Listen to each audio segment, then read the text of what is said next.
much. I have 3 questions, if I may, on the horrific murder of Charlie Kirk. There are reams of scientific research that suggest there's no pattern of transgender violence we're seeing. Charlie's killer lived with his boyfriend who identified.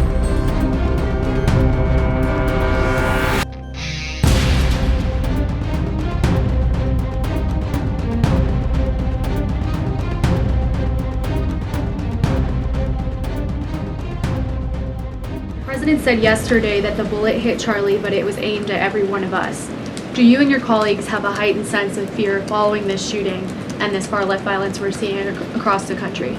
I certainly think there's a heightened sense of awareness by conservatives across the country, by all of us here at the White House. Again, as I said to Monica, many of us were personal friends with Charlie and had involvement with Turning Point before we came and served our government in this way. So certainly it's a very shocking incident, and I think it's very unfortunate that those of us who work in this movement have to think about violence just for speaking our minds and for supporting President Trump. And as a follow-up on that, I asked the president last night on Air Force One about this pattern of transgender violence we're seeing. Charlie's killer lived with his boyfriend who identifies as transgender, and then we had the Annunciation shooting, the Covenant shooting, all of these incidents. The president said that we're looking into transgender violence. Does that mean the FBI is looking into it? And can you give any more clarity on how the administration is viewing this uptake in specifically transgender violence? It's definitely something worth looking into, and I think anyone who denies that at this point is being willfully ignorant. And the administration is taking it seriously, all causes of violence, and why these people would be driven to such evil and such hatred. And there's probably many answers to that question, but the administration is really focused on all of them. For individual investigations and cases, of course, the FBI and the Department of Justice are leading those. But as for this overall violence and domestic terrorism that we're seeing, the White House and the president's policy team will be leading the charge, and that really begins with designating Antifa as a domestic terrorist organization. And I can assure you there will be additional actions to come. Sure, in the pink. Thanks, Caroline. Liz Landers with PBS NewsHour. I just wanted to follow up quickly on something that the president had said yesterday. So we heard from Erica Kirk. She said she forgives the man who shot and killed her husband.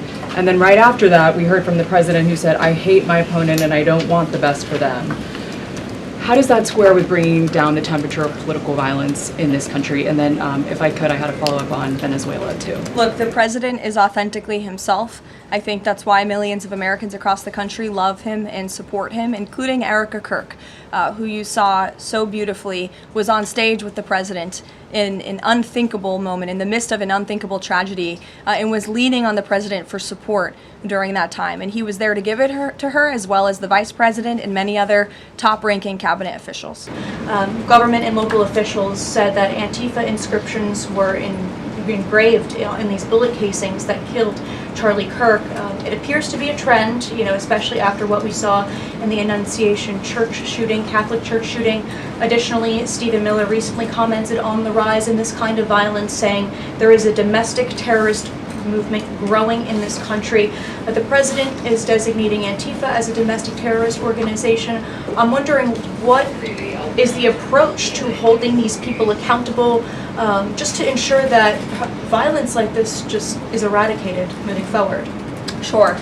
Well, Antifa is going to be designated a domestic terrorist organization. The president intends to sign that executive order very soon as it's drafted, as soon as today, later this afternoon.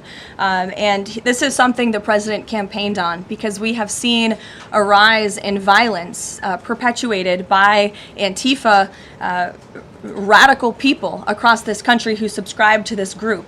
And unfortunately, it's gone widely uncovered by many in the legacy media. It also went completely ignored by the previous administration. Not anymore. Not only, as you mentioned, were the bullet casings subscribed with Antifa mottos, if you will, in the heinous assassination of Charlie, but there have also been more examples than I could read off for you here in this briefing room today of violence from Antifa. I will just read a few. In July 2025, several members of an Antifa cell ambushed and opened fire on officers at an ICE facility in Alvarado, Texas, shooting one officer in the neck.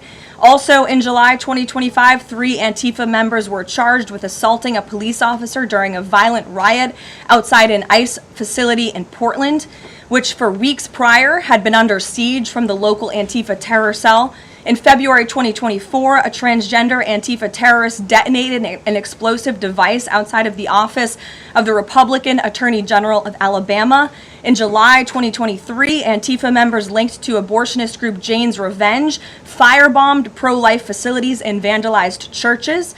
In January 2022, a suspected Antifa member was arrested for bringing a pipe bomb to a pro-Trump event. In January 2021, an Antifa supporter threatened to shoot police officers and Trump supporters outside of the Florida State Capitol building. Again, I could continue to list many more examples for those in the room who don't believe this is a serious threat to American safety and our national security, but this administration knows that it is. That's why the president will be signing this order. And we will also be, most importantly, looking at who is funding Antifa and who is funding these other violent left-wing groups that we've seen perpetuate so much crime and mayhem across our country. Thank you.